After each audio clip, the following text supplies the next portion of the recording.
안녕하세요, 홍주부입니다. 오늘은 이렇게 영상을 촬영하는데요. 요즘 제가 컨디션이 너무 안 좋아서 편집하기가 너무 힘들었어요. 그래도 하고 싶은 말은 많았기 때문에 영상을 찍는데요. 얼굴은 볼 것도 없고 부끄러워서 찍지 않았고요. 오늘은 저희가 아침 일찍 병원에 다녀왔어요. 저희 시험관하기 시술하는 클리닉은 아니고요. 지금 현재 전 세계적으로 코로나 바이러스가 유행하고 있잖아요.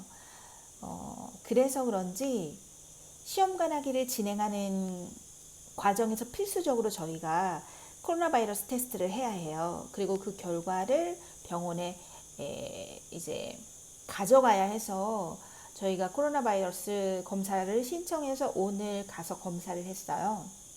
일단 예약된 병원 앞으로 가서 차를 주차하고 그리고 검사지를 사진을 찍어서 문자로 병원 측에 보내면 병원에서 나와서 저희 차로 와서 직접 검사를 하는 시스템이더라고요. 그러니까 저희는 차 밖으로 나가지 않아도 되고요. 어떻게 보면 우리나라의 드라이브 스루 같은 느낌인데 일단은 차 안에서 비상등을 켜고 대기하고 있으라고 해서 저희는 대기하고 있다가 특별히 검사를 하는데 뭐 괴롭거나 고통스러운 부분은 별로 없었어요. 조금 약간 불편하다? 왜냐면 이렇게 면봉 같은 길다랗고 얇은 면봉을 처음에는 입 안에를 이렇게 채취를 하는데 굉장히 생각보다 너무 깊이 집어넣더라고요. 뿌 너무 조금 구역질도 나고 캑캑거리고 거의 목젖 안쪽까지 집어넣는 것 같아요. 후비적 후비적 후비적 조금 괴로웠지만 뭐 그 정도는 성인이니까 참을 수 있죠. 그리고서는 그거 넣었던 걸 그대로 코에다가 후비적 후비적 후비적 그래도 코에 먼저 갔다가 입으로 오는 것보단 낫잖아요. 어쨌든 그렇게 해서 간단하게 끝났고요. 지금 제가 영상을 촬영하다가 잠깐 멈췄는데요. 지금 전화가 왔어요. 병원에서. 저희가 집에 도착한 지 얼마 안 됐는데 벌써 이렇게 결과가 빨리 나오네요. 저는 예상했던 대로 음성이고요. 뭐 그럴 수밖에 없는 게 집 밖을 나가지 않았는데 어디서 걸렸겠어요. 코로나가 기간이 오래되니까 저는 집에 있어야 된다고 생각하는 사람 중에 하나인데 외출을 최소한으로 하고 뭐 먹을 걸 사러 가는 걸 제외하고는 정말 외출을 하지 않거든요. 아예 산책도 자제해요. 저희 마을에서도 지금 코로나 바이러스에 걸린 사람들이 있기 때문에 어쨌건 오늘 코로나 검사를 하고 음성 판정을 받고 또 고민이 있어요.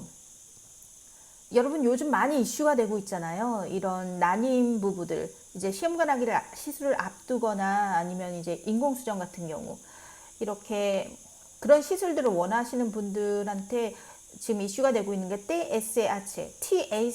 TSH 수치 갑상선 호르몬 수치가 많이 이슈가 되고 있잖아요. 근데 유럽은 정말 이런 이슈 자체가 없는 것 같아요. 물론 뭐 인터넷에 찾아보면 이런 이슈 자체가 있을 수도 있겠지만 미국은 임신을 준비하는 사람, 그러니까 임신 가능성이 있는 사람들, 임신을 준비하는 사람들의 TSH 수치를 굉장히 중요하게 생각한다는 얘기를 들었어요. 뭐 그런 유튜브도 많이 봤고요. 그리고 가장 최근에 이슈가 됐던 그런 유튜버 한 분은 미국에 사시는 분인데 뭐 미국은 무조건 TSH 수치를 1에서 2.5 사이로 딱 맞춰두고 시작한다는 말씀을 하시더라고요. 그래서 저도 굉장히 예민하게 생각하면서 여러 군데 가갖고 피검사도 받고 왜냐면 제가 왜 이걸 제 혼자 해야 되냐면 이 병원 자체가 굉장히 유명한 병원이고 난임 부부들이 오는 곳이잖아요. 시험관하기 시술을 한다는 그 공간 자체가. 그런데 저 같은 경우는 다른 사람들은 모르겠어요. 저 같은 경우는 처음에 갔는데 난임 검사를 우선적으로 할 줄 알았어요. 근데 그런 건 전혀 하지 않고 일단 초음파로 그 자궁 상태를 보더라고요. 그리고 몇 가지 혈액 검사, 거기에 TSH 수치나 그런 중요한 호르몬에 관한 수치들은 검사하지 않았어요. 그냥 기본적인 제 건강 상태를 보는 것 같은 느낌 정도? 그래서 나한테 문제가 있을 때 이 사람들이 그거에 대해서 해결하는 사람들이잖아요. 제가 문제가 있어서 임신을 못하는 경우에 어떤 문제인지 확인하고 그거를 보완하면서 이제 시험관하기 시술을 진행해야 되는 사람이고, 각 사람마다 시험관하기 시술 플랜은 달라야 된다고 얘기를 많이 들었거든요. 근데 물론 병원에서 알아서 할 문제지만 이런 것들은 신경을 많이 쓰진 않는 것 같아요. 전체적으로 신경을 쓰진 않고 정말 필요한 것만, 제 자궁 상태가 어떤지, 이런 기본적인 피검사 이런 것만 보고 진행을 하고 있었기 때문에, 저는 나름대로 이제 시험관하기 진행하시는 분들은 많은 이렇게 고민들도 많고 걱정도 많고 그래서 많이 정보를 찾아보잖아요. 그래서 정보를 많이 찾아봤는데 중요한 몇 가지 수치들을 이 병원에서는 아예 신경을 안 쓰더라고요. 그래서 제가 개인적으로 다른 병원에 가서 TSH 수치를 검사를 했어요. 보통 사람 4까지 괜찮다고. 근데 저는 보통 사람이 아니잖아요. 이제 시험관하기 시술을 받을 거고, 일반적인 수치 딱 전 세계적 공통 딱 그 수치가 1에서 2.5인데 많이 높진 않지만 문제가 되지 않겠느냐. 좀 안전한 수치는 한 1.4, 1.5 요 부분이 가장 퍼펙트한 그런 수치라고 얘기는 하더라고요. 차차가 큰일을 볼 건가 봐요. 자꾸 쿵쾅거리네. 어쨌든 근데 신경 쓰지 않더라고요. 그냥 임신 전에 저는 보통 사람일 뿐이에요. 하는 말은 임신 후에 피검사를 해라.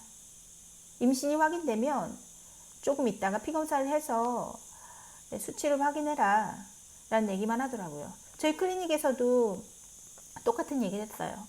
TSH 수치는 중요하지 않으니까 걱정할 필요 없어. 대신 임신을 하면 네가 TSH 수치를 그 이후에 봐야 되는 거지 임신하기 전에는 필요 없어 라고 하더라고요. 그래서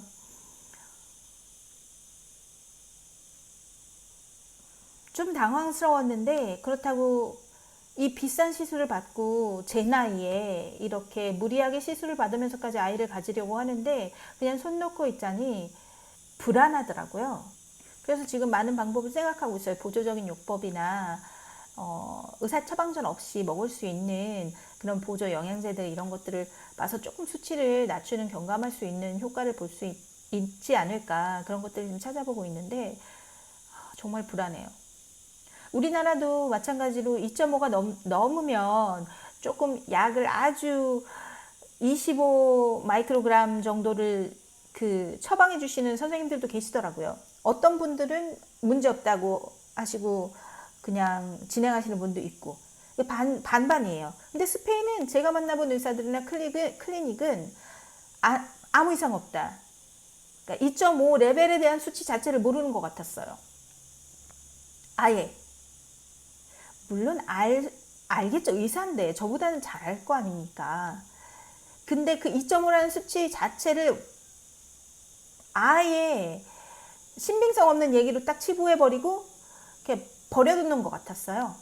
무조건 임신 전에는 그런 정상 그 수치 4 아래로 5 아래까지만 되면 문제 없다는 식이었어요. 아니라다?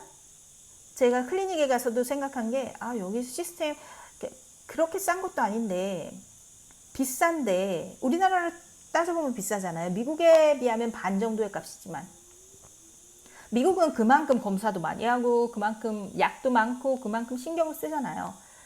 임신을 시키기 위해서. 근데 여기는 그런 것 같진 않아요. 제가 여지껏 병원에 가서 한 일은 갈 때마다 100유로씩 내거든요. 과회란 주사 있잖아요.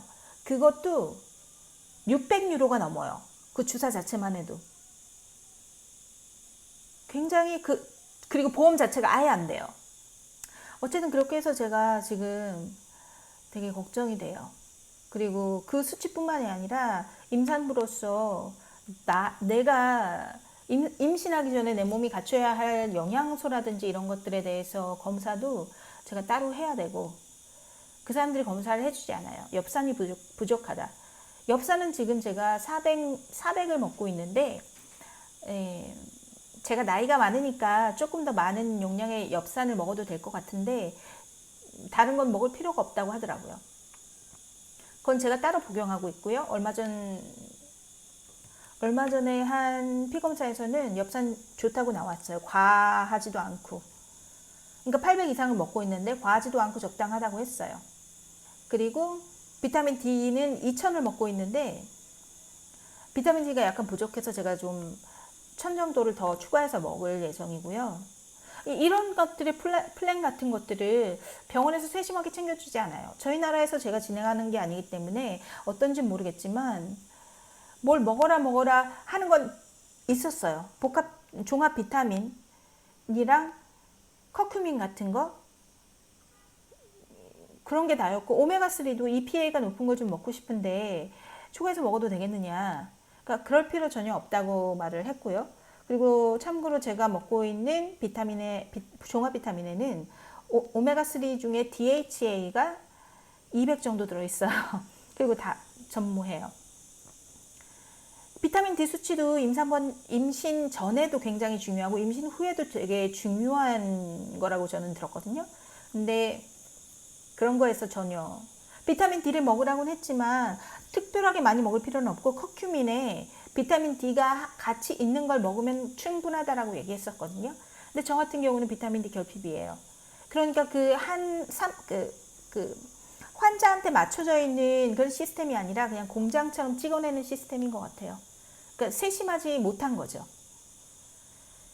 여지껏 제가 병원에 지금 2번 갔었는데요. 내일이면 3번째 가는 날이에요. 정말 아무것도 한 일이 없어요. 그냥 초음파로 싹싹싹 보고 몇 밀리미터 자랐다, 야, 끝이에요.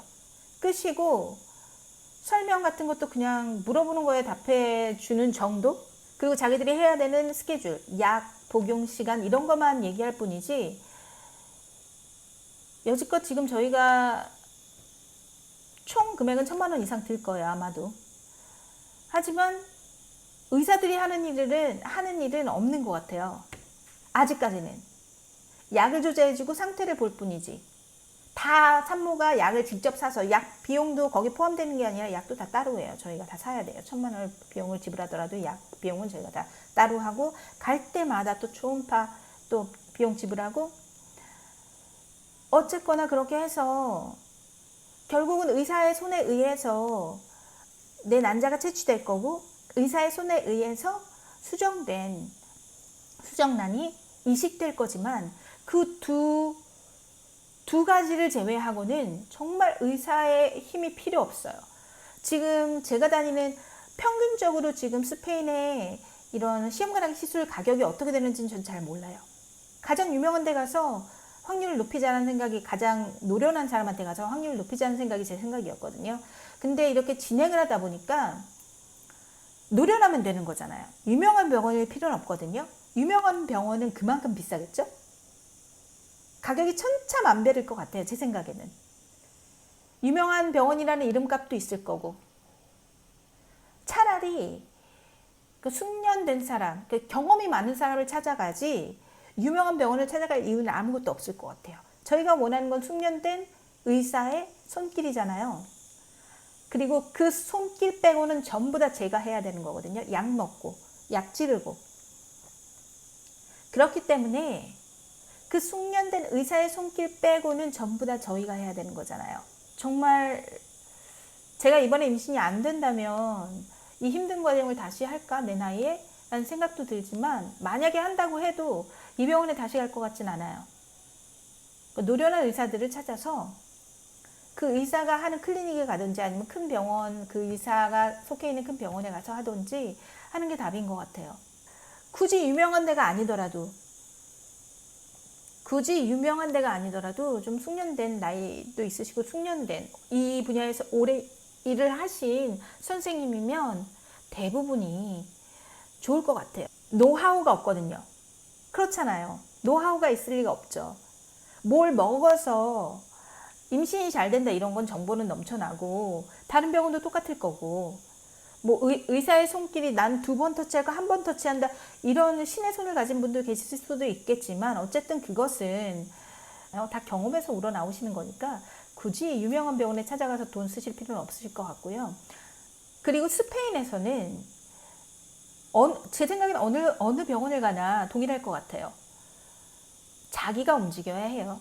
따로 가서 피검사 받고 이 돈 많이 들어가는 시술 그리고 실패했을 때 그렇게 기대감이 있었던 부부들의 실망감 이건 돈보다 더한 거거든요.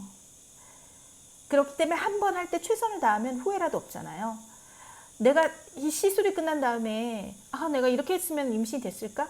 내가 이 수치를 TSH 수치를 조금 더 신경 썼다면 내가 임신이 됐을까? 이런 부질없는 그런 후회를 남기고 싶지 않은 게 대부분의 시험관하기 시술 진행하시는 부부님들이실 거예요.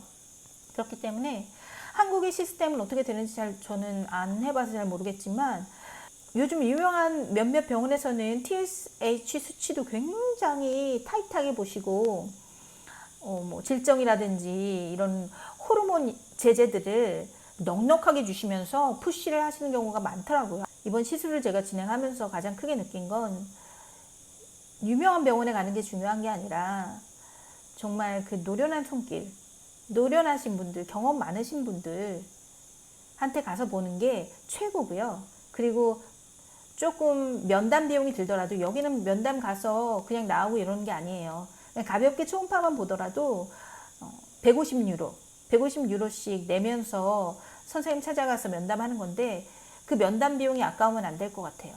여러 군데 찾아가서 그 비용을 지불하더라도 여러 군데 찾아가서 정말 친절하고 내 마음하고 맞고 내가 생각하는 것과 맞는 선생님한테 가는 게 중요한 것 같고 그리고 우리가 좀 공부를 많이 해야 될 것 같아요. 시험관하기 시술을 하기 전에. 전 이번에 처음인데 아무래도 나이가 많다 보니까 걱정이 많이 돼서 여러 가지 많이 찾아봤거든요. 그렇기 때문에 여러 가지 물어볼 것도 많았고 지금 따로 궁금한 것도 많아서 따로 다른 병원에 가서 피검사도 하고 있고 그래서 TSH 수치가 조금 높다는 것도 알았고 비타민 D가 부족하다는 것도 알았고 여러 가지 문제들이 있다는 걸 알았는데 내가 가만히 있으면 아무도 챙겨주지 않아요. 사실은 되게 클리닉이란 곳이 되게 기계적인 곳이더라고요. 생각보다.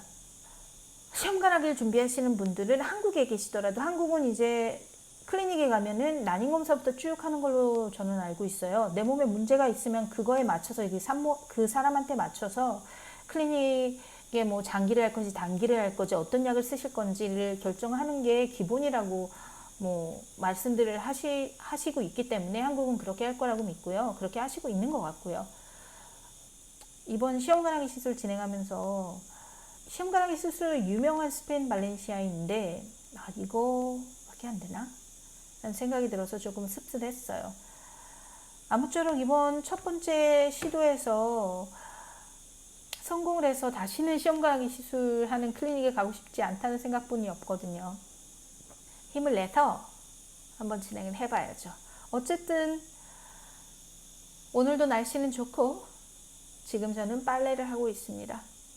더운데 건강 조심하시고요. 이번에 다시 온다는 태풍 때도 별일 없이 정말 큰일 없이 넘어갔으면 좋겠어요. 그럼 전 이만